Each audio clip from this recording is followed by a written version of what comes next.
My top tip for cycling is try and keep a consistent cadence. Don't push a big gear and then a small gear.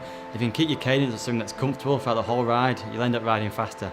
Whether you're cycling short distance or long distance, keep a water bottle on your bike. Keep hydrated, it's really, really important. And just cycle somewhere different every time if you can. In cycling, try and stay behind someone in the group for as long as you can because it's very effective, and then you don't get as tired as the person at the front. Look where you're going. Yeah, that's a good one. Broke my elbows last year falling off. Not a good idea. Both of them. I've got a scar on my nose from cycling. You don't want any tips from me. Cycling, again, the more you do it, the better you get at it. And because we're surrounded by so many nice hills and lovely views, just getting out into the countryside and just go for as long as you want, really. For training, cycling top tip, I would say get out on the hills. They will build you a lot of strength and you'll find some of the flatter stuff a lot easier after that. Find a good group of people to ride with, because it is quite hard doing it on your own, and it is nicer. Cycling is a social sport, so it's nice to get out in a big group and do a long ride and have a little cafe stop and then get going home again. My cycling top tip would be just to enjoy it.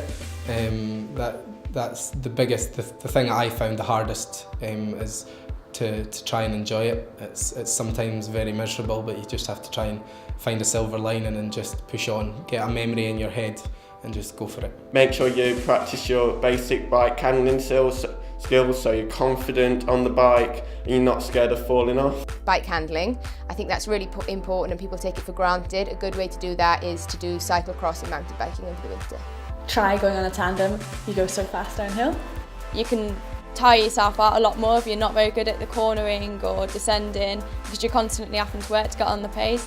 And I think in cycling it's about being aggressive and getting to the front of the race and sort of controlling the pace if you can. Just find a group of guys to go out with and train. There must be a local club near you, so try and get on the back of their club runs, or just try and find a few friends to go out cycling, because it can be pretty tough sometimes when the weather's not great, but you have your friends to drag you out the door, so yeah. Cycling, I think it's always better to do in a group. You can have a nice chat along the way, you can visit some great cafes, have some really good sausage and egg sandwiches along the way and flapjacks. Yeah, it's really good to do.